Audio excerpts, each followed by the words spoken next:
আপনি আসরের নামাজ পড়তে যাচ্ছেন, আপনার প্রতিবেশী দুটো মুসলমানের ছেলে মাচায় বসে বসে গল্প করছে, মোবাইলটা ঘাঁটছে। আপনি আর দেরি করবেন না, আপনারই ভাই তাকে বলুন, ভাই চলো একটু একসঙ্গে আসরের নামাজটা পড়ে আসি। যদি আপনি তাকে বলে বুঝিয়ে যদি একবার মসজিদে নিয়ে যেতে পারেন, আমার আল্লাহ রাজি হলে, খুশি হলে ওই ছেলেটাকে মসজিদে ঢুকে দেওয়ার জন্য ও ছেলেটার নেকির খাতায় আমার আল্লাহ যা নেকি দেবে, আমার আল্লাহ আপনাকে খুশি করে রাজি হয়ে নেক কাজ দেখিয়ে দেওয়ার জন্য আমার আল্লাহ আপনাকে ডবল সওয়াবের হকদার করবে। ও তবে রব্বানি মাহবুবে সুবহানি জলওয়ায়ে নূরানি কাদের জিলানি মন আইনাই যার চমকাই, মন আইনাই যার চমকাই পাকায়াতে কুরআনি কুতুবে রব্বানি মাহবুবে সুবহানি জলওয়ায়ে নূরানি কাদের জিলানি। আল্লাহুম্মা সাইয়্যিদানা মাওলানা ওয়া লা সাইয়্যিদানা মাওলানা।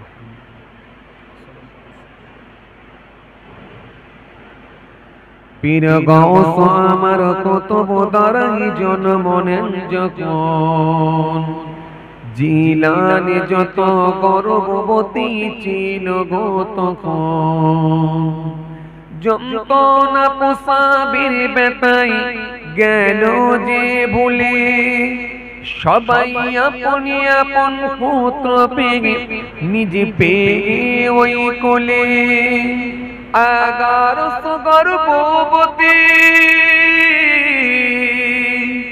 1100 গর্ভবতী হলো পুত্রেরই জননী, কুতুবে রব্বানি মাহবুবে সুবহানি জলওয়ায়ে নূরানি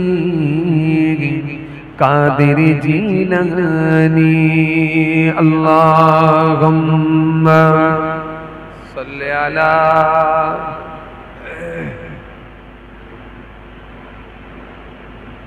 ওয়া আলা আলি সাইয়্যিদিনা। ইলম হাসিল করিতে যখন বাগদাদে গেলেন, সঙ্গে মা ফাতেমা বিবি 40 দিনের দিলেন। ঘিরল সে পথে ডাকত দলে গো আব্দুল কাদেরকে, আব্দুল কাদের ডাকত দলে গো সত যে বলে, আছে দিনের গে পাবে, আছে দিনের গে পাবে, খুঁজে তা তোমরা পাবেনি, কুতুবে রব্বানি মাহবুবে সুবহানি জলওয়ায়ে নূরানি কাদের জিলানি। আল্লাহুম্মা সাল্লি আলা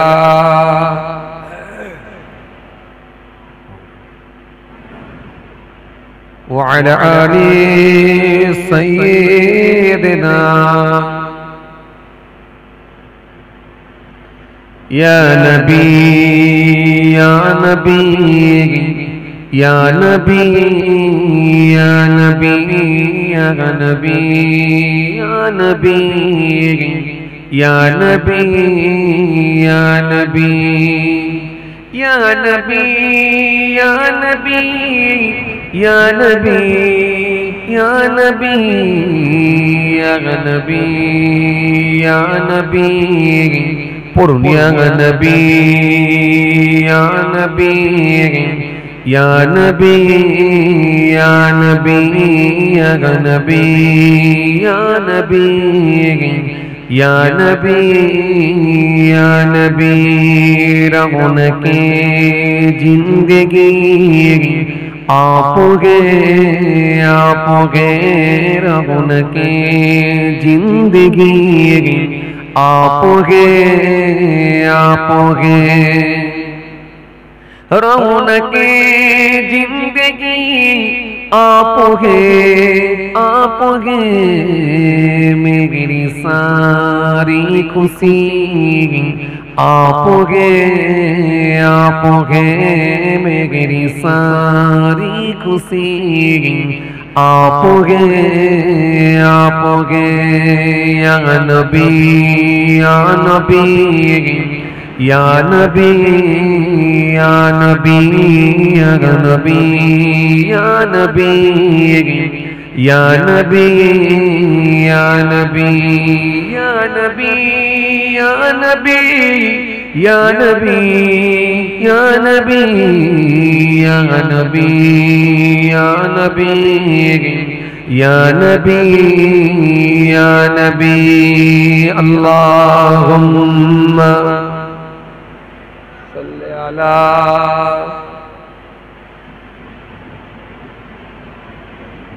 وعلى آل سيدنا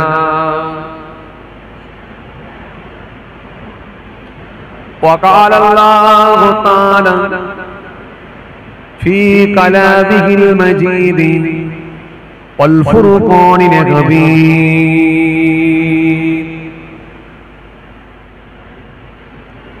يا أيها الناس اعبدوا ربكم الذي خلقكم والذين من قبلكم لعلكم تتقون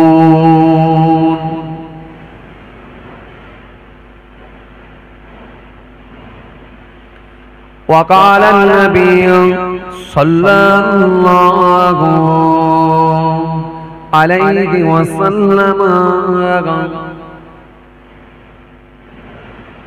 إنا نتصدق بموتنا هل يصل إليهم قال يصل إليهم ويفرحون كما تفرحون بالهدايا إلى آخر الحديث أو كما قال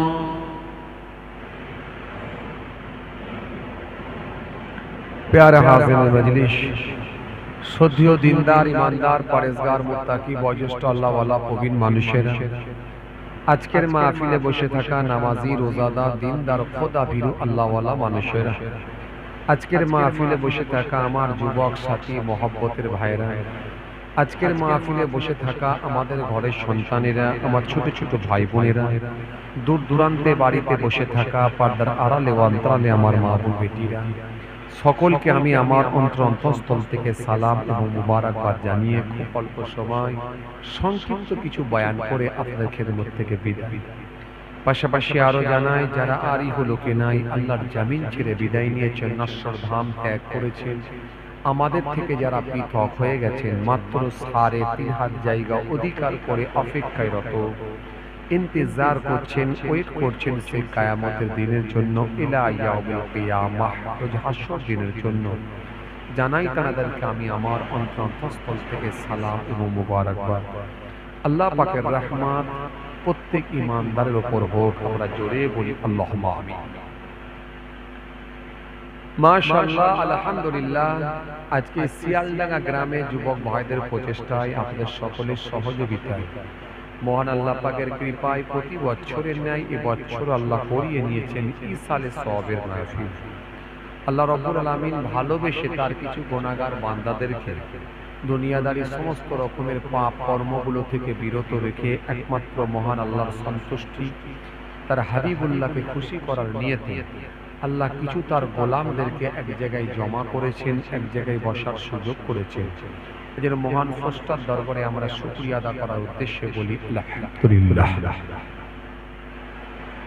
ভাইরা আমার, বন্ধুরা আমার, সাথী মহব্বতের ভাইরা, যত দিন যাচ্ছে আস্তে আস্তে সব পরিবেশ চেঞ্জ হয়ে যাচ্ছে, সিস্টেম চেঞ্জ হয়ে যাচ্ছে, সব কিছু আপনার কি বলে পাল্টে যাচ্ছে।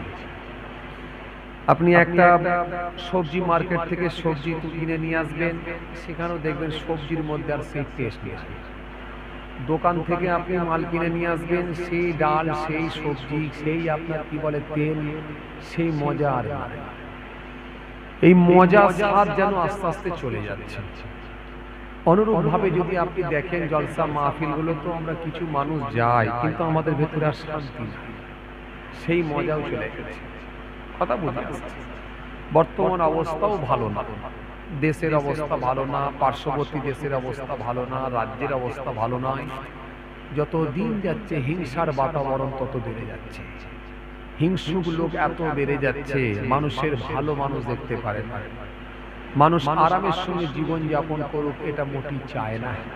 কথা বুঝে আসছে। এই জন্য দেশের অবস্থাও ভালো না, রাজ্যের অবস্থা ভালো নয়, পাশাপাশি দেশের অবস্থাও ভালো না। এবং পৃথিবীর বিভিন্ন দেশ নিয়ে যদি আপনি ভাবেন, সব যেদিকে তাকাবেন কেউ কিন্তু শান্তিতে না। ভাইরা আমার, বন্ধুরা আমার, সাথী মহব্বতের ভাইরা, আসেন, ভুল বুঝবেন না, রাগ করবেন না। বর্তমান অবস্থা খুব কঠিন, খুব কঠিন অবস্থা। সারা দেশে অশান্তির বাতাবরণ তৈরি করে দেওয়া হয়েছে বিভিন্ন রাজ্যে, বিভিন্ন রাজ্যেতে।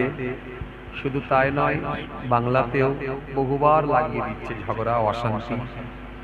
কখনো মসজিদ নিয়ে, কখনো মন্দির নিয়ে, কখনো হিন্দু নিয়ে, কখনো মুসলিম নিয়ে, এই সব নানা রকম ভাবে কিছু রাজনৈতিক নেতারা হিন্দু মুসলিমদেরকে সুষ্ঠুভাবে থাকতে দিচ্ছে না।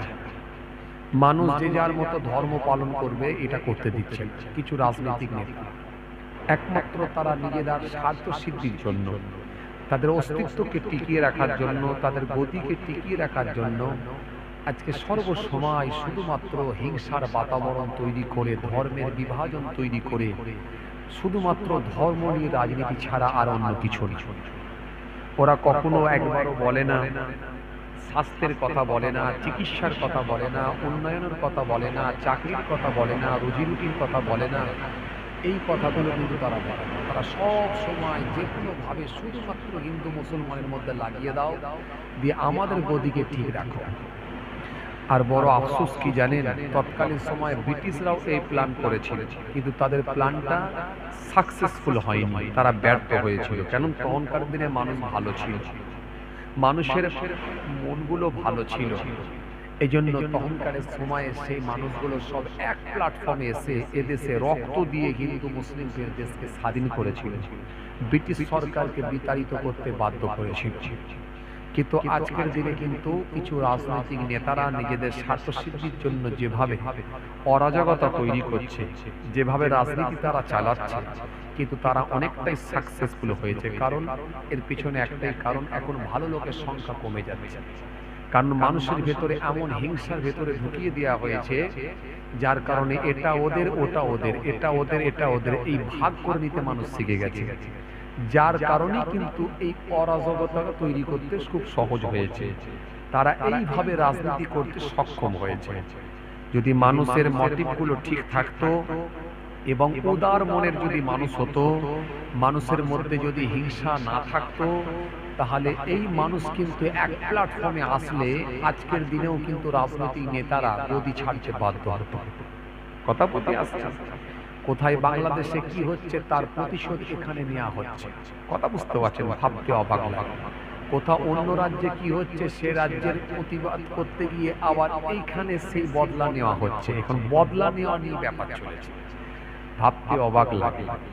বাংলাদেশ হোক, পাকিস্তান হোক, শিলং হোক, আমেরিকা হোক, রাশিয়া হোক, ব্রিটেন হোক, যে দেশই হোক না কেন, দেশের তো একটা আইন আছে, একটা সংবিধান আছে, একটা ল আছে।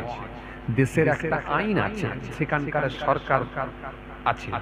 তো সরকার তার স্টেপ নেবে, সরকার তার ব্যবস্থা নেবে। যদি কেউ অপরাধী হয় তাকে শাস্তি পেতে হবে, যদি অপরাধী না হয় তাহলে নিশ্চিতভাবে সে জামিন পাবে। কিন্তু তা বলে এখানে যদি কেউ মনে করে বদলা নেব, এটা তো খুব অন্যায় জিনিস। আপনি দেখেন এই 2014 সালের পর থেকে সারা রাজ্যের দিকে তাকান, ভারতবর্ষের বিভিন্ন রাজ্যের দিকে তাকিয়ে দেখেন একাধিক মসজিদ ভেঙে দেওয়া হয়েছে, একাধিক মসজিদ ভেঙে দেওয়া হয়েছে, মাদ্রাসা ভেঙে গুঁড়ো করে দেওয়া হয়েছে। কোথাও কিছু নাই, শুধু শুধু চলছে মসজিদ ভাঙার রাজনীতি। ধর্ম ধর্ম ধর্ম ধর্ম ধর্ম। এদেশের হিন্দু মুসলমান যারা আছেন শুভবুদ্ধি সম্পন্ন মানুষ, তারা প্রতিবাদ করছেন। অনেক হিন্দু ভাই প্রতিবাদ করছেন, অনেক মুসলমান ভাই প্রতিবাদ করছেন, কিন্তু তাদের প্রতিবাদটাকে কোনো গুরুত্ব দিচ্ছে না। কারণ তারা রাজ ক্ষমতা তাদের হাতে আছে বলে তারা একভাবে একপেশা বিচার করে বেরিয়ে চলে যাচ্ছে। এটা খুব নিন্দনীয়, এটা খুব অন্যায়। মনে রাখবেন, যে দেশে সংখ্যালঘুরা থাকে ওখানকার সংখ্যাগুরুদের দায়িত্ব হলো সংখ্যালঘুদের সুরক্ষিত রাখা। সে এদেশ হোক বিদেশ হোক, যেই দেশই হোক, বাংলাদেশ হোক, পাকিস্তান হোক, ভারতবর্ষ হোক, আমেরিকা হোক, যেখানেই হোক না কেন, যে দেশে সংখ্যালঘু থাকবে এই সংখ্যালঘুদেরকে সুরক্ষিত রাখার দায়িত্ব হলো সংখ্যাগুরুদের। কথা বুঝে আসছে? তবে দেশে একটা আইন তো থাকবে, আইন থাকবে, একটা ল থাকবে, সংবিধান থাকবে, এটা থাকবে। তা বলে এই নয় যে অন্য দেশে কোথাও কিছু হলে তার বদলা এখানে নেবেন, আবার এ দেশে কোথাও কিছু হলে আবার এর বদলা অন্য দেশে নেবেন। এটা কিন্তু অন্যায়, এটা কিন্তু অন্যায়, এটা কিন্তু কখনো শোভনীয় হবে। কথা বুঝে আসছে? আমরা এ দেশে বসবাস করি, হিন্দু মুসলমান জৈন খ্রিস্টান কাঁধে কাঁধ লাগিয়ে দিয়ে আমরা বসবাস করি। আমরা একসঙ্গে বড় হয়েছি। যে রামের ছেলে কে রহিমের ছেলে আমরা জানি না। রামের ছেলে রহিমের ছেলে একই সাইকেলে করে স্কুলে গেছে, আজও যাচ্ছে। রাম আর রহিম ভাই একসঙ্গে চায়ের দোকানে বসে বসে চা খাচ্ছে, কখনো খেয়েছে, আজও খাচ্ছে। কিন্তু এই যে হিংসার বাতাবরণ তৈরি করে রাম রহিমের মধ্যে ফাটল ধরাবার চেষ্টা চালাচ্ছে খালি কিছু রাজনীতির নেতা। এই রাজনীতির নেতাগুলোকে যেদিনে সাধারণ মানুষ এদের মারপ্যাঁচ বুঝে যাবে, সাধারণ মানুষ যখন বুঝতে পারবে এই রাজনীতির নেতাগুলোকে যখন ধাওয়া করবে, যখন রাজনীতির নেতাগুলোকে যখন তাড়া করবে, সেদিনে মনে রাখবেন এই দেশেতে আবার শান্তি ফিরে আসবে। এই রাজনীতির নেতাদেরকে যদি তাড়াতে না পারা যায়, মনে রাখবেন আগামী দিন কিন্তু পরিস্থিতি আরো খারাপের দিকে যাবে। মনে রাখবেন বাবাজি, আমার ভাইয়েরা, আজকে পরিস্থিতি কোন জায়গায় যে পৌঁছাচ্ছে। উত্তরপ্রদেশে একাধিক মসজিদ ভেঙে দেওয়া হয়েছে, আবার এখন নতুন করে টার্গেট করা হয়েছে আজমির শরীফ। আজমির শরীফ আপনারা দেখছেন, নিউজ দেখছেন। খাজা গরিবে নওয়াজ কম বেশি প্রায় 800 বছর হয়ে গেল, একদিন দুদিন তিন দিন। এই খাজা গরিবে নওয়াজের দরবারে সারা পৃথিবী থেকে আসে, শুধু দেশ থেকে না, সারা পৃথিবী থেকে আসে। তেনার ভক্ত শিষ্যরা আসে, আল্লাহর বান্দারা আল্লাহর ওলির দরবারে যায়। আজকে সেই আজমির শরীফকে টার্গেট করা হচ্ছে। ভাবতে অবাক লাগে, আজকে আমরা কোথায়? লজ্জায় মাথা হ্যাট হয়ে যায়। কোথায় আমরা? দেশের কি কোনো আইন থাকবে না? কোনো সংবিধান থাকবে না? দেশের আইন কোথায়? আইনের মানুষগুলো কোথায়? ভাবতে অবাক লাগে। আজকে সেই খাজা গরিবে নওয়াজ হুজুরের মাজারকে পর্যন্ত টার্গেট করা হচ্ছে, এটা ভাবতে অবাক লাগে, বড় দুঃখজনক। মনে রাখবেন, এদেশের হিন্দু মুসলিম যখন সজাগ হবে, এদেশের হিন্দু মুসলিম যখন সজাগ হবে, তখন কিন্তু আপনারা পালাবার রাস্তা খুঁজে পাবেন। ব্রিটিশদেরকে যেভাবে তাড়িয়েছিল, পালাবার রাস্তা খুঁজে পায় না, আপনারাও কিন্তু পালাবার রাস্তা খুঁজে পাবেন না। মানুষ প্রতিবাদ করছে, মানুষ সজাগ হয়েছে, মানুষ জাগতে শুরু করেছে। এদেশের হিন্দু মুসলিম যখন এক প্ল্যাটফর্মে এসে তাড়া করবে, তখন কিন্তু রাস্তা খুঁজে পাবেন। মনে রাখবেন, এটা অন্যায়, কখনো মেনে নেয় না। এদেশের হিন্দু মুসলিম এই রাজনীতি পছন্দ করে না। এই বাংলার মাটি হলো সম্প্রীতির মাটি, এ দেশ হলো সম্প্রীতির দেশ, রাজা রামমোহন রায়ের দেশ, আশফাকুল্লাহ খানের দেশ। এই দেশ হলো সেই দেশ, তিতুমিরের দেশ। এ বাংলা হলো সেই বাংলা, রাজা রামমোহন রায়ের বাংলা। এ বাংলা হলো সেই বাংলা, ঈশ্বরচন্দ্র বিদ্যাসাগরের বাংলা। এই বাংলা হলো সেই বাংলা। এ দেশ হলো সেই দেশ, কবি নজরুল ইসলামের দেশ। এই দেশ হলো সেই দেশ, এই দেশ হলো সেই দেশ। জি, এই দেশ হলো শ্রী রামকৃষ্ণ দেবের দেশ। এই দেশ হলো সেই দেশ। খাজা গরিবে নওয়াজের দেশ, এই দেশ হলো ফুরফুরার পীর আবু বকর সিদ্দিক রাহমাতুল্লাহ আলাইহির দেশ। মনে রেখে দিও, মানুষের ভেতরে হিংসার বাতাবরণ তৈরি করে বেশি দিন রাজনীতি যায় না। মানুষ বুঝতে শিখেছে, মানুষ ভাবতে শিখেছে, মানুষ সজাগ হচ্ছে। যেদিনে হিন্দু মুসলমান এক প্ল্যাটফর্মে চলে আসবে, সেদিনে কিন্তু তোমরা ছুটে পালাবার জায়গা পাবে না। তাই শুভবুদ্ধি সম্পন্ন মানুষকে বলবো, আপনারা প্রতিবাদ করুন, প্রতিবাদ করুন। আজও ভারতবর্ষের জমিনে আমরা প্রতিবাদ জানাচ্ছি, তীব্র নিন্দা জানাচ্ছি। বাংলাদেশে যদি কোন সংখ্যালঘুদের উপর অত্যাচার হয়ে থাকে, মনে রাখবেন সে দেশের সরকারকে দায়িত্ব নিতে হবে। সে দেশের সরকারকে, সে দেশের সংখ্যালঘুদেরকে সুরক্ষিত রাখার দায়িত্ব সে দেশের সরকারকে নিতে হবে। কেন? যে দেশে সংখ্যালঘুরা থাকবে, সে দেশের সরকার, সে দেশের সংখ্যাগুরুদের দায়িত্ব হলো সুরক্ষিত রাখা। অনুরূপ ভাবে এই দেশে যারা সংখ্যাগুরু আছে, তাদেরও দায়িত্ব হলো সংখ্যালঘুদেরকে সুরক্ষিত রাখা। মনে রাখবেন বাবাজি, আমার ভাইরা, বর্তমান অবস্থা খুব খারাপ, খুব খারাপ অবস্থা, খুব খারাপ অবস্থা। তাই অনুরোধ করব, শুভবুদ্ধি সম্পন্ন মানুষ আপনারা সজাগ হন, প্রতিবাদ করুন। ধর্ম নিয়ে রাজনীতি করতে দেবেন না, প্রতিবাদ করুন। চাকরি নিয়ে রাজনীতি হোক, রুজি রুটি নিয়ে রাজনীতি হোক, মানুষের ইনকাম নিয়ে রাজনীতি হোক, ব্যবসা নিয়ে রাজনীতি হোক, ব্যবসা নিয়ে রাজনীতি হোক, স্বাস্থ্য নিয়ে রাজনীতি হোক, চিকিৎসা নিয়ে রাজনীতি হোক, হসপিটাল নিয়ে রাজনীতি হোক, রাজনীতি করুন। রুটি নিয়ে রাজনীতি করুন। মানুষের বেকারত্ব বেড়ে যাচ্ছে, সেদিকে লক্ষ্য দেন। দেশের বেকারত্ব বেড়ে যাচ্ছে, সেদিকে লক্ষ্য দেন। তা না করে আপনারা মসজিদ মন্দির, হিন্দু মুসলিম, হিন্দু মুসলিম, মসজিদ মন্দির, আপনাদের কি লজ্জা হয় না? সাধারণ মানুষগুলোকে, নিরীহ মানুষগুলোকে মারছেন, জানে মেরে দিচ্ছেন, ধর্মের সুশ্রুতি দিয়ে রাইট লাগাচ্ছেন, আপনাদের কি লজ্জা হয় না? ভাইরা আমার, বন্ধুরা আমার, আফসোস অন্য কিছু নাই। যাই হোক ভাইরা আমার, আলোচনা খুব বেশি লম্বা করব না, খুব অল্প সময় সংক্ষিপ্ত কিছু বয়ান করে বিদায় নেব। মনে রাখবেন, মনে রাখবেন, মনে রাখবেন, আপনার পাশের বাড়িতে যখন কেউ বিপদের মধ্যে পড়বে, তখন আপনার পাশের বাড়ির লোকটাই কিন্তু আগে আসবে। এখানে কোন রাজনীতির নেতাকে আপনি পাবেন না। রামের বাড়িতে আগুন লাগলে রহিমের উচিত ঝাঁপিয়ে পড়া, রহিমের বাড়িতে আগুন লাগলে রাম ভাইয়ের উচিত ঝাঁপিয়ে পড়া, জয়দেবের বাড়িতে আগুন লাগলে জয়নালের উচিত ঝাঁপিয়ে পড়া, জয়নালের বাড়িতে আগুন লাগলে জয়দেবের উচিত ঝাঁপিয়ে পড়া।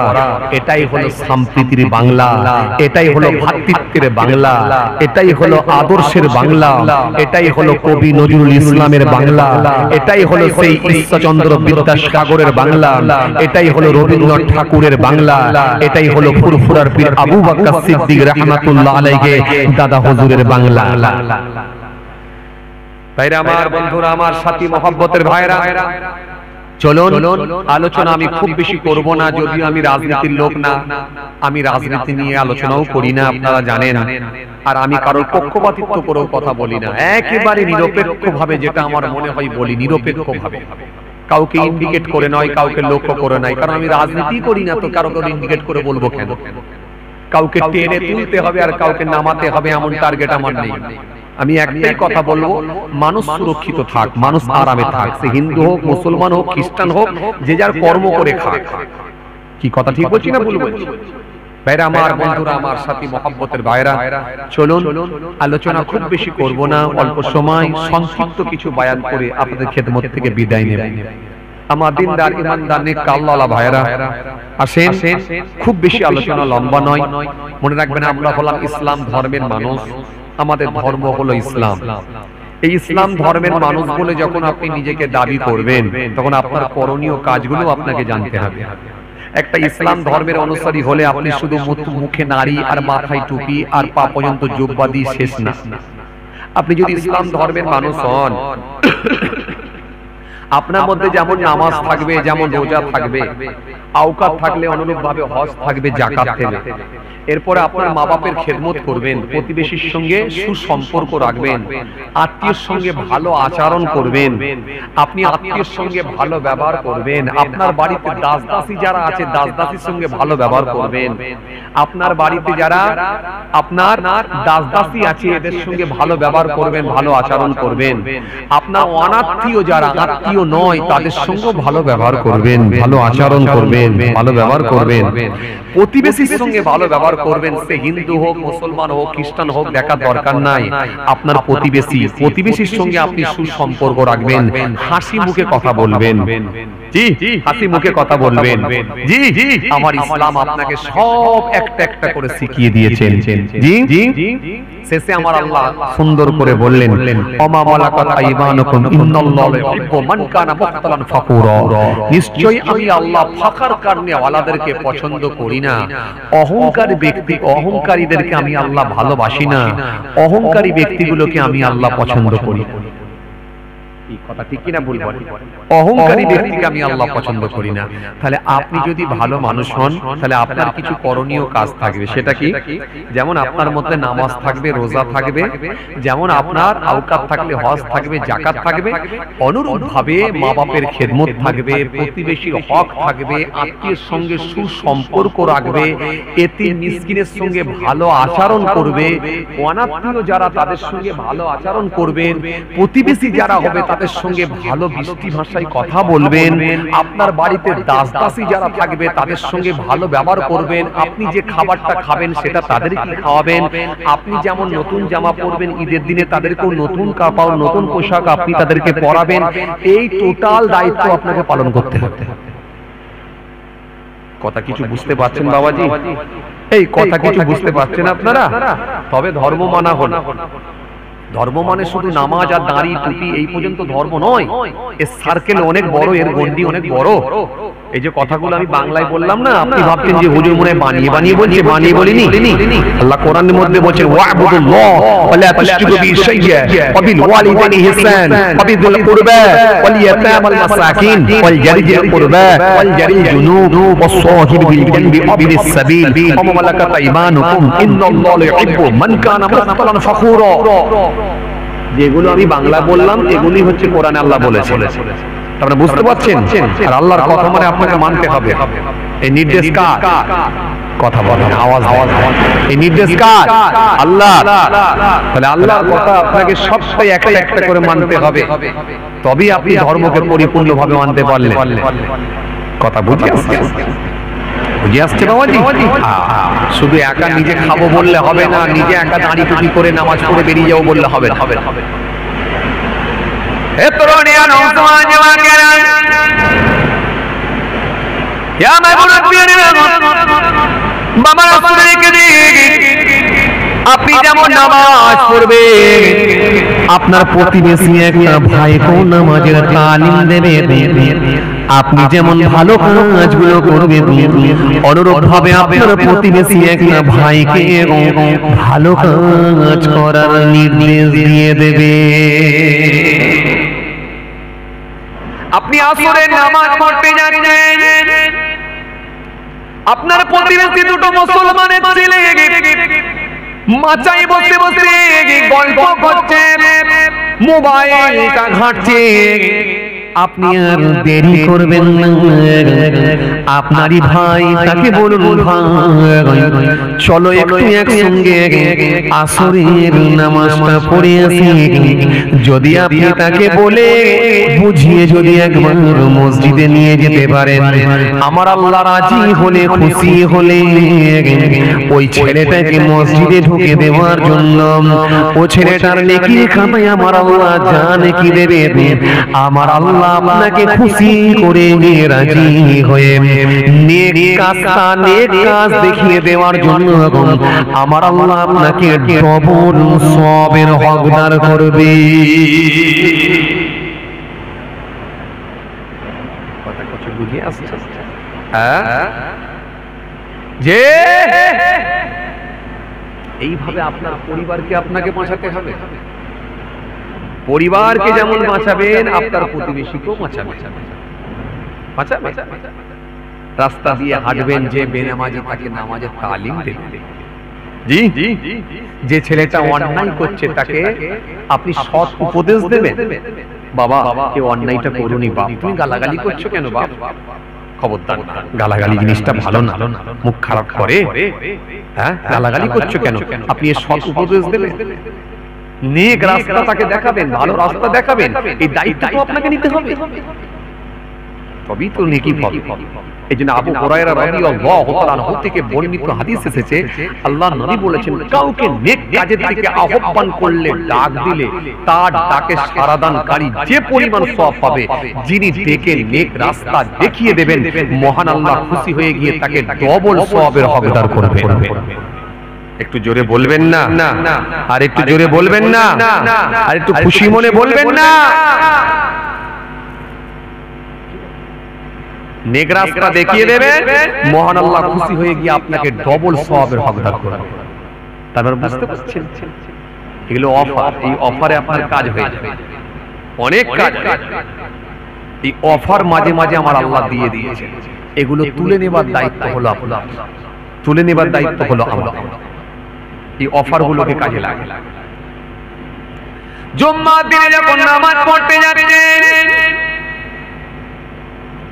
আপনি দেখতে পেলেন প্রতিবেশী একটা ছেলে জুমার নামাজটাও পড়ে না, জুমার নামাজটাও পড়ে না। প্রতিবেশী একটা আপনার মুসলমান ভাই জুমার নামাজটাও পড়ে না। জুমার দিনে দেখা যাচ্ছে সাইকেল নিয়ে দেগঙ্গা বাজারের দিকে চলে যাচ্ছি, আপনি তাকে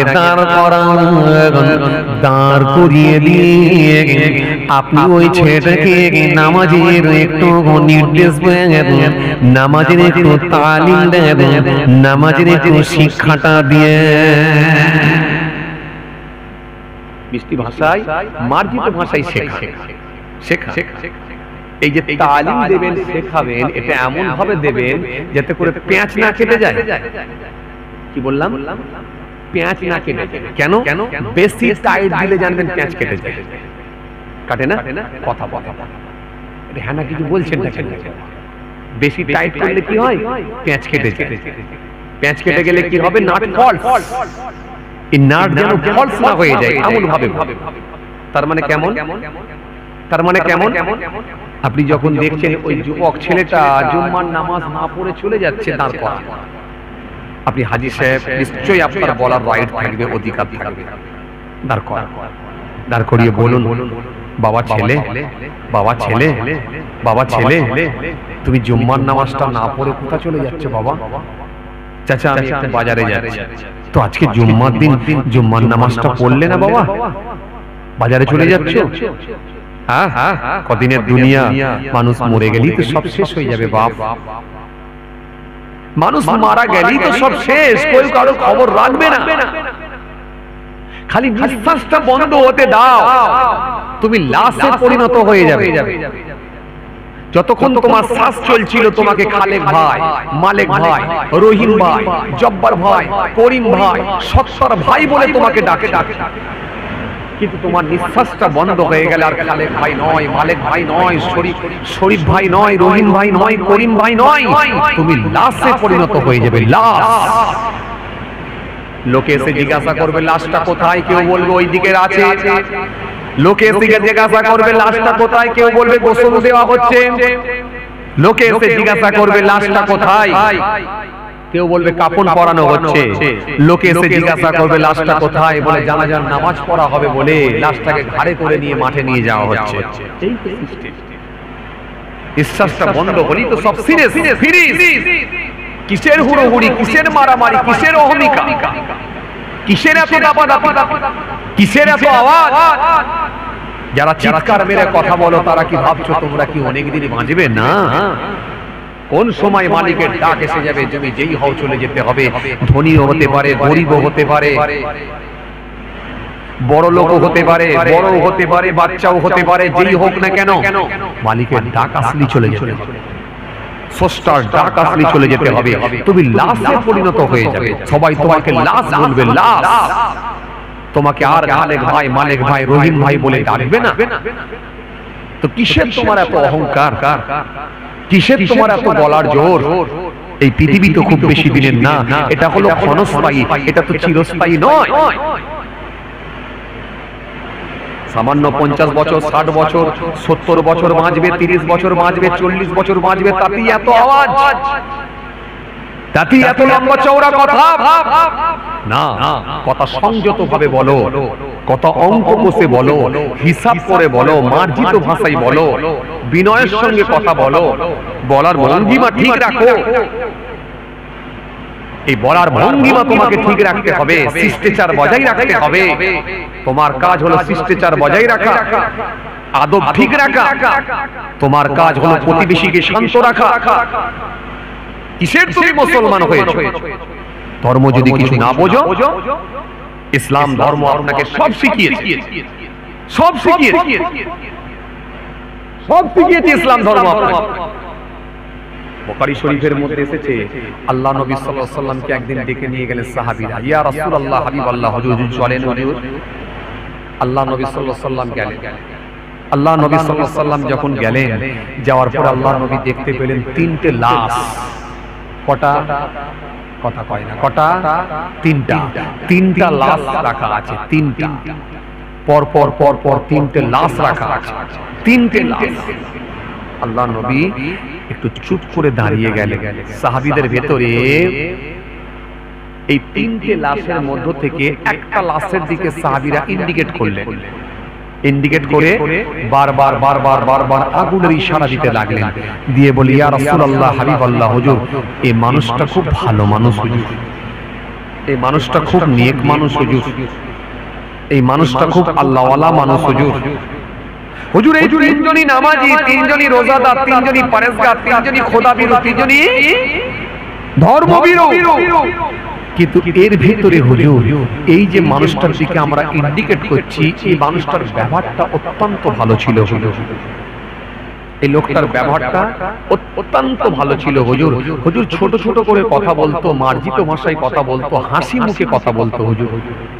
আপোষের মধ্যে যখন কোনো গোলমাল লেগে যেত, এই মানুষটা একবার পৌঁছালে দুজনের মধ্যে এমন ভাবে সুন্দর করে বুঝিয়ে দিত, হুজুর আপোষের মধ্যে গোলমাল লেগে যাওয়া তো দূরের কথা, আপোষের মধ্যে ঝামেলা ঠান্ডা করে দিত হুজুর। এই লোকটা চলে গিয়ে আমাদের অত্যন্ত ক্ষতি হয়ে গেল হুজুর। হুজুর আমাদের বিরাট ক্ষতি হয়ে গেল হুজুর। সাহাবায়ে কেরামেরা বারবার বারবার একটা লাশের দিকে তাকিয়ে বারবার প্রশংসা করছে, বারবার প্রশংসা করছে।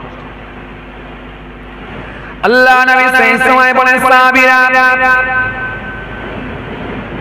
তোমরা যে লাশের দিকে ইন্ডিকেট করছো, বারে বারে বলছো ওই মানুষটা বড় ভালো লোক, ও লোকটা হলো বড় নেক লোক, ওই মানুষটা হলো বড় ভালো মানুষ। এই যে বারবার বারবার বারবার তোমরা প্রশংসা করছো, আমার আল্লাহ পাক তোমাদের প্রশংসাকে কবুল করে নিয়ে, তোমাদের সার্টিফিকেটকে আমার আল্লাহ কবুল করে নিয়ে ওই ব্যক্তিকে আমার আল্লাহ জান্নাত দিয়ে দেবে। ওই ব্যক্তিকে আমার আল্লাহ জান্নাত দেবে। কেন? ঈমানদারের সার্টিফিকেটের একটা গুরুত্ব রয়েছে আল্লাহ তাআলা। এই জন্য আপনার মধ্যে নামাজ আছে, আপনার মধ্যে দাড়ি আছে, আপনার মধ্যে টুপি আছে, আপনার মধ্যে হজ আছে, যাকাত আছে, হ্যাঁ হ্যাঁ, ব্যবহারটাও যেন নবিয়ানা নকশায় থাকে, ব্যবহারটাও যেন নবীর মতো হয়। এত উগ্র ভাষায় আপনি কথা বলতে পারবেন না, এত চিৎকার মেরে কথা বলতে পারবেন না, সীমা লঙ্ঘন আপনি করতে পারবেন না, ভয়েসটা এত কড়া ভাবে আপনি বলতে পারবেন না, আপনার ভয়েস এত কড়া করে আপনি বলতে পারবেন না, এত কড়া ভাষায় কথা বলতে পারবেন না। আপনার ব্যবহারটা ভালো রাখবেন, এটাও কিন্তু একটা নবীর শিক্ষা। কেন? লোকটা মারা যাওয়ার পরে লোকে বলবে, ওফ লোকটা ভালো লোক ছিল গো, এত সুন্দর কথা বলতো, জান ঠান্ডা, এটা রয়ে যাবে, এটা রয়ে যাবে। আপনি বড় ডিগ্রি নিয়ে বসে আছেন, হাফেজ সাহেব হয়েছেন, মাওলানা সাহেব হয়েছেন, ইমাম সাহেব হয়েছেন, হুজুর সাহেব হয়েছেন, বক্তা হয়েছেন, তো আপনার গলার ভয়েস এত জোরে কেন? এই সোশ্যাল মিডিয়ার মাধ্যম দিয়ে আপনি ঝগড়া করছেন কেন? ই ওকে কাদা ছুটছে, ও ওকে কাদা ছুটছে, ই ওর বিরুদ্ধে কটাক্ষ করে, ও ওর বিরুদ্ধে কথা কটাক্ষ করে। এই যে কাদা ছোড়াছুড়ি কেন? আপনি নিজেকে মহান সাহেব বলে দাবি করছেন, নিজেকে মুফতি সাহেব বলে দাবি করছেন, নিজেকে হাফিজ সাহেব বলে দাবি করছেন, নিজেকে পীর সাহেব বলে দাবি করছেন, নিজেকে হুজুর সাহেব বলে দাবি করছেন। এই কাদা ছোড়াছুড়ি কেন? ইসলাম তো এটা শেখায় না। হ্যাঁ, আপনার মধ্যে ভদ্রতা থাকবে, আপনার মধ্যে নম্রতা থাকবে, আপনার মধ্যে বিনয়ী থাকবে, আপনার মধ্যে নবিয়ানা আদর্শ থাকবে। সেইটা কোথায় গেল? কথা কিছু বুঝে আসছে? জি জি জি। রাসূলুল্লাহ সাল্লাল্লাহু আলাইহি ওয়াসাল্লাম বললেন, তোমরা ঈমানদারের দল যাকে ভালো লোক বলে সাক্ষ্য দিচ্ছ, আল্লাহ তোমাদের সাক্ষ্যকে কবুল করে নিয়ে আমার আল্লাহ পাক জান্নাত দিয়ে দেবে। জোরে বলতে পারেন না? তাহলে ঈমানদারের সার্টিফিকেটটা আল্লাহর দরবারে অনেক গুরুত্ব রয়েছে। এই জন্য আসুন, ভুল বুঝবেন না। কিন্তু বড় আফসোস লাগছে, জানেন, কবরস্থানে গিয়ে ঝগড়া করছে। ও মুসলমান, কবরস্থানে গিয়ে চিৎকার মেরে কথা বল। কোদালটা কোথায় এটা বলছো, তাও চিৎকার মেরে বলছো। বাঁশটা কোথায়, কবরের উপরে দিতে হবে বাঁশ। খড়ের বোঝাটা কোথায়, খড়ের গাদাটা, এই খড়গুলো কোথায়, এই খড়টা কোথায় জিজ্ঞাসা করছো, তাও চিৎকার মেরে। তোমার মধ্যে নম্রতা কোথায় গেল, ভদ্রতা কোথায় গেল, শিষ্টাচার কোথায় গেল? এটা গোরস্থান, এটা কবরস্থান, এটা জানাজার মাঠ না। বেফাস কথাবার্তা তুমি বলতে পারবে না। কথাবার্তা বলো, সংযত ভাবে বলো, কথাবার্তা বলো, মার্জিত ভাষায় বলো, আস্তে আস্তে কথা বলো। এটা একটা গোরস্থান, এটা একটা কবরস্থান। একটা তোমার মধ্যে আদব রাখতেই হবে। এটা ইসলাম শিখিয়েছে, এটা ইসলাম শিখিয়েছে। বন্ধুরা আমার, সাথী মহব্বতের ভাইরা, চলুন আমি যে কথা আপনাদের বোঝাতে চাইছিলাম, যে আপনি যখন আসরের নামাজ পড়তে যাচ্ছেন, তখন ওই ছেলেটাকে আপনি বললেন, বাবা ছেলে চলো না মসজিদে চলো, আপনি বুঝাচ্ছেন। কিন্তু এই যে বলবেন, এমন ভাবে বলবেন না যাতে করে প্যাঁচটা কেটে যায়। এমন ভাবে বলবেন, এমন ভাবে বললে কিন্তু সব শেষ। আপনি বুঝতে পারেন, আপনি বুঝতে পারেননি। অনেক হাজী সাহেব আছে দেখবেন, কিন্তু তাদের কথাবার্তার ধরন ঠিক না, কথাবার্তার ধরন ঠিক নাই। অনেক নামাজি আছে, কথাবার্তার ধরন ঠিক নাই। অনেক দাড়িওয়ালা আছে, কথাবার্তার ধরন ঠিক নাই। কথাবার্তার ধরন ঠিক করুন। যে ছেলেটা জুম্মার নামাজ পড়ে নিয়ে চলে যাচ্ছে বাজারে, আপনি তাকে এমন ভাষায় আক্রমণ করলেন যে একেবারে পেঁচ কেটে গেল। ও জীবনে আসবে না। কি কথা না, আপনি নিজেকে মনে করছেন আমি একজন হাজী সাহেব, দুবার উমরা করেছি, একবার হজ করেছি, আমার পা পর্যন্ত জুব্বা আছে, আমার চেহারা আছে, অর্থ আছে, দুটো ছেলে রাজনীতির সঙ্গে যুক্ত আছে, তো আমার কোনো চাপ নেই, আমি যা বলবো তাই মানবে। চিৎকার করে আওয়াজ দিয়ে বললে, জুম্মার নামাজে কোথায় যাচ্ছিস? জুম্মার নামাজ না পড়ে এই যে দাপট মারলেন, আওয়াজ মারলেন না, চাচা একটু বাজারে যাচ্ছে। জুম্মার দিনে বাজার, মরলে কোথায় যাবি একবার ভেবেছিস? তোর আখিরাত বরবাদ। এই যে কথা বলে ফেললেন, আপনি জানেন না কি হলো, এর রেজাল্ট কি হলো আপনি জানেন। সঙ্গে সঙ্গে আমার আল্লাহর তরফ থেকে ঘোষণা হয়ে গেল, মানজাল্লাযী ইয়াতাআল্লা আলাইয়া, কে আজ আমার উপর অর্ডার জারি করে, আল্লাহু ফিরুলি ফালাদি, আমি নাকি তাকে maaf করব না, কদ গফারতু লাহু, আমি তাকে maaf করে দিলাম, ওই ছেলেটাকে maaf করে দিলাম। ওয়া হাবাবতু আমালিকা, তোমার আমলকে আমি আল্লাহ বরবাদ করে দিলাম। কেন? এত বড় কথা বলার তোমার রাইট ইসলাম দেয় না, যে তোর আখিরাত বরবাদ, তুই মরলে জাহান্নামে যাবি, এই কথাটা বলার অধিকার তোমার নাই। বলবেন হুজুর, তাহলে আপনি তো বললেন দিনের দিকে আহ্বান করো, দিনের দিকে ইনভাইট করো, তাহলে কি দিনী শিক্ষা তাকে দেবো না? নামাজের জন্য কি ডাক দেবো না? অবশ্যই দেন, অবশ্যই দেন। জুম্মার নামাজে ছেলেটা পড়তে যায়নি, আপনি তাকে বোঝান, বাবা ছেলে তুমি আজকে জুম্মার দিন জুম্মার নামাজ পড়তে গেলে না বাপ, খবরদার, দুনিয়া কদিন, মরে গেলেই তো সব শেষ বাবা, এর পরের সপ্তাহে যেন মিস করো না, বলে তাকে মিষ্টি সুরে বোঝান। একটু কাছে টেনে নেন, মুখটা একটু চাবড়ে দেন, পিঠটা একটু চাবড়ে দেন, দিয়ে যাওয়ার সময় বলেন, বাবা ছেলে আগামী সপ্তাহে যেন তোমাকে মসজিদে দেখতে পাই। আগামী সপ্তাহে যাবে তো বেটা? আপনি এমন ভাবে তাকে বললেন, কাজ হয়ে গেল। ছেলেটার অন্তরে দাগ কেটে গেল। চাচা আমাকে এইভাবে বললো, সত্যি আমি জুম্মার নামাজ না পড়ে এটা অন্যায় করছি, এই পরের সপ্তাহে কিন্তু আর জুম্মা মিস করবো না। তার মনটা চেঞ্জ হয়ে গেল, সে মসজিদে চলে গেল। যখন আপনি এইভাবে তাকে মসজিদে পৌঁছে দিতে পারবেন, আমার আল্লাহ রাজি হলে, খুশি হলে ওকে ডেকে পৌঁছে দেওয়ার জন্য আল্লাহ আপনাকে ডবল সওয়াবের হকদার করবে। একটু জোরে বলতে পারেননি? আল্লাহ আপনাকে ডবল সওয়াবের হকদার করবে যদি একবার তাকে ডেকে হেঁকে বলে বুঝিয়ে যদি ম্যানেজ করে আপনি দিনের রাস্তা দেখিয়ে দিতে পারেন।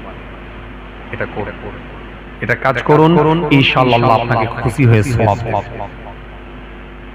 জি, জুম্মার দিনে যখন মসজিদে যাচ্ছেন সকাল সকাল গোসল করে নেবেন, ওযু করে নেবেন, নিয়ে একেবারে মসজিদের মধ্যে গিয়ে একটা সাইট দখল করে একটা সাইটে গিয়ে বসে জিকির করুন। বসে বসে জিকির করুন, বসে বসে জিকির করুন, বসে বসে জিকির করুন।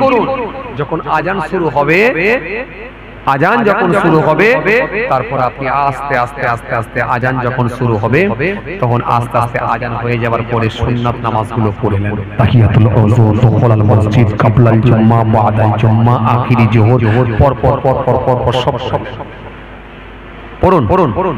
জি জি জি, একটা একটা করে কি তাহিয়াতুল ওযু, দুখুলাল মসজিদ, কাবলাল জুম্মা আপনি পড়লেন, নিয়ে ইমামের পেছনে 2 রাকাত নামাজ পড়ুন, বাদাল জুম্মা পড়ুন, আখিরি জোহর পড়ুন, সুন্নাত পড়ুন, নফল পড়ুন, পুরো বাকি সুন্নাতগুলো একটা একটা করে নামাজ আদায় করুন।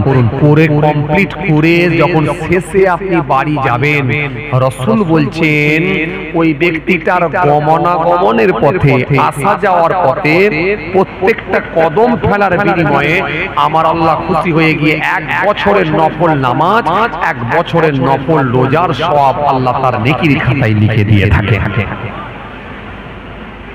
বুঝে আসছে বাবাজি আমার ভাইরা, আমার দিনদার ইমানদার নেক আল্লাহওয়ালা ভাই, ভুল বুঝবেন না, রাগ করবেন না, খুব ভালোভাবে একটু একটু করে করার চেষ্টা করুন। ইনশাআল্লাহ 5 ওয়াক্ত নামাজ পড়ুন, বছরে একটা মাস রোজা রাখুন, হক কথা বলুন, হালাল খাদ্য ভক্ষণ করুন, মার্জিত ভাষায় কথা বলুন, সবাইকে ভালোবাসুন। কে মুসলমান, কে হিন্দু, কে খ্রিস্টান, কে জৈন দেখার দরকার নাই। আপনার ভাই, আপনার প্রতিবেশী, তাকে বুকে টেনে রাখুন। এটাই আমার ইসলাম শিখিয়েছে। ইসলাম এটাই শিখিয়েছে, এটা আপনার ভাই। মানুষ হিসাবে আপনি মানুষকে ভালোবাসতে শিখুন, এই শিক্ষাটা ইসলাম আপনাকে শিখিয়েছে। কথা বুঝে আসছে ভাইরা আমার, বাবাজিরা আমার, সংক্ষেপ 2-4 কথা আলোচনা করলাম। সকলে আমার জন্য দোয়া করবেন, আমি আপনাদের জন্য দোয়া করি। আল্লাহ আমাদের সকলকে বলার থেকে শোনার থেকে বেশি বেশি করে আমল করার তৌফিক দেন। সকলে বলে আল্লাহুম্মা আমিন। আমার ভাইরা বড় আশা করে বলেছিলেন, আমার ভাইরা বড় আশা করে বলেছিলেন, তো বাবাজি আমার ভাইরা আসেন, আপনারা কিছু দান দেবেন। আমি জানি দান দিতে আপনারা ভালোবাসেন, পছন্দ করেন, দান দিতে আপনারা পছন্দ করেন, আর দানকারীকে তো আল্লাহ নিজেও ভালোবাসেন। কোরআন শরীফের মধ্যে আল্লাহ বলেছেন ওয়াহাল্লাল্লাহুল বাই'a ওয়া হারামার রিবা, ক্রয় বিক্রয় তোমাদের জন্য বৈধ করা হলো, সুদ তোমাদের জন্য হারাম করে দেওয়া হলো। ইয়ামহাকুল্লাহু রিবা ওয়া ইউরবি সাদাকা, আল্লাহু লা ইউহিব্বু কুল্লা কাফিরিন আযীম। আল্লাহ স্পষ্ট ঘোষণা দিয়ে বললেন, কি বললেন? আল্লাহ বলেন দান সদকাকে আমি আল্লাহ বৃদ্ধি করে দিই, বাড়িয়ে দিই, আর সুদকে আমি আল্লাহ ধ্বংস করে দিই। আল্লাহু লা ইউহিব্বু কুল্লা কাফিরিন আযীম। আল্লাহ বলছে ওই সমস্ত অকৃতজ্ঞ পাপী ব্যক্তিগুলোকে আমি পছন্দ করি না। কথা বুঝে আসছে ভাইরা আমার? যাই হোক, কিছু সময় আলোচনা হয়েছে, খুব বেশি আলোচনা দরকার নাই। আলহামদুলিল্লাহ, আলহামদুলিল্লাহ, আল্লাহ শুকর। আমার পূর্বেও কিছু আলোচনা হয়েছে, যথেষ্ট আলোচনা হয়, প্রত্যেক দিনের ব্যাপার হয়ে গেছে, কত আসুন, অনেক আলোচনা হয়েছে। আলহামদুলিল্লাহ, আসেন একটু তাকবীর দেন, নারায়ে তাকবীর, আরো জোরে দেন নারায়ে তাকবীর, আরো জোরে দেন নারায়ে তাকবীর। সিলসিলা মুজাহিদুল জামা, দাদা পীরের হক সিলসিলা, নারায়ে তাকবীর, নারায়ে তাকবীর। মাশাআল্লাহ, আলহামদুলিল্লাহ। বাবাজি আমার ভাইরা, যাই হোক, সবাই আমার জন্য দোয়া করবে, আমি আপনাদের জন্য দোয়া করব। যাই হোক, আল্লাহ শুকর। আসুন ছোট্ট করে দাঁড়িয়ে একটু সালাম পাঠ করি, করে দোয়া হয়ে যাবে। হে নবী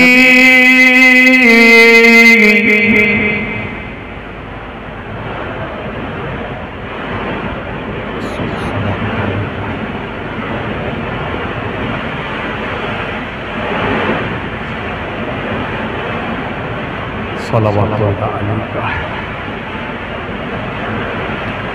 आज ईदे मुबारक, आज है रोज़े मुसल्लाम, आज है वक़्ते बिलाद, आज है मिलादे हाज़रात, या नबी सलाम, या रसूल सलाम, या हबीब सलावतुल्लाह अलैका। या नबी सलाम लो आमार, या रसूल सलाम लो आमादेरो, या हबीब सलाम लो बांगलार, मोरा जे सबाई गुनाहगार, या नबी सलाम, या रसूल सलाम, या हबीब सलावतुल्लाह अलैका। मीम से मदीने वाले, हे से हसमी वाले, मीम से मेरा वाले, दाल से दीदार वाले, या नबी सलाम, या रसूल सलाम,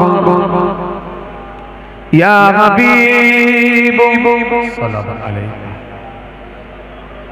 सलावतुल्लाह अलैका। सबाई बसेन या रसूल।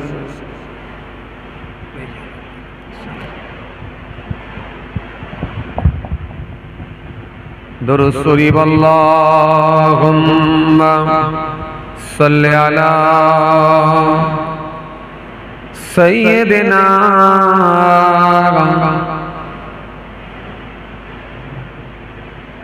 व अला आलि सय्यिदिना। दुरूद शरीफ अल्लाहुम्मा सल्लि अला सय्यिदिना मौलाना मुहम्मद व अला आलि सय्यिदिना। माशाअल्लाह আলহামদুলিল্লাহ। যাই হোক, সকলে আমার জন্য দোয়া করবেন, আমি আপনাদের জন্য দোয়া করি। প্রত্যেকে 5 ওয়াক্ত নামাজ পড়বেন, বছরে একটা মাস রোজা রাখবেন, হক কথা বলবেন, হালাল খাদ্য ভক্ষণ করবেন, মানুষকে ভালোবাসবেন। যাই হোক, আপনারা দান দেন বলে ভাইরা বড় আশা রেখেছেন, আমি তো প্রতি বছরই তুলে দিই, প্রতি বছরই তুলে দিই। এই জলসা তো আলহামদুলিল্লাহ প্রতি বছরই আসি, আপনারা বড় ভালোবাসেন। তো যাই হোক বাবাজি, আমার ভাইরা বড় আশা করে বলেছেন, আশা রাখবো ইনশাআল্লাহ আপনারা নিশ্চয়ই কিছু না কিছু দেবেন। আর আপনাদের মতো খেটে খাওয়া মানুষের দানেতি, আপনাদের মতো সাধারণ মানুষের দানেতি তো আল্লাহ করাই।